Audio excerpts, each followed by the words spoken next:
Бүгдээрээ 7 бүхэл 9-6-аас хасах нь 3 бүхэл 5-ны 2-ыг бодъё. За багш нь боддгоороо бүхэл хэсгүүдийг бутархай хэсгээс нь ялгаж бодох дуртай. Тэгэхээр энэ тэнцүү 7 дээр нэмэх нь 9-ний 6. За үүнээс хасах нь 3 дээр нэмэх нь 5-ны 2. За багш нь хасах нь 3 хасах нь 5-ны 2 гэж хэлж байгаа шалтгаан нь энэ нь хасах нь 3 нэмэх нь 5-ны 2 гэсэнтэй адилхан.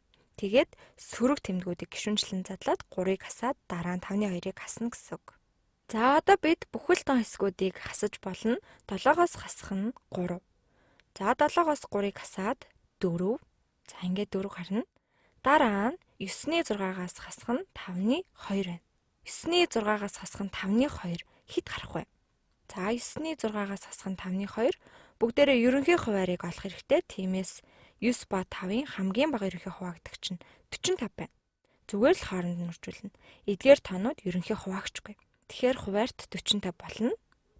За 9-өөс 45 болохын тулд 5-аар үржүүлэх ёстой болохоор хүртүүрийг бас 5-аар үржүүлэх хэрэгтэй.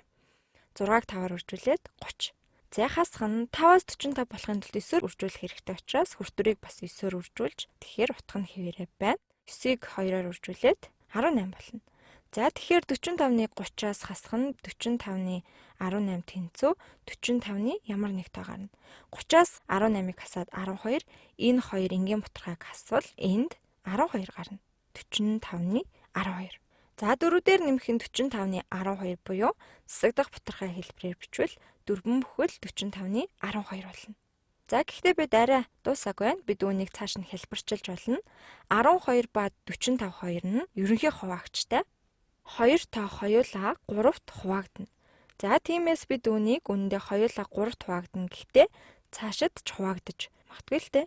За бүгдээрээ хүртүүрийг 3-т хуваая. Бас хуваарийг 3-т хуваая. За хариу нь 4 ба 12-ыг 3-т байгаа 4.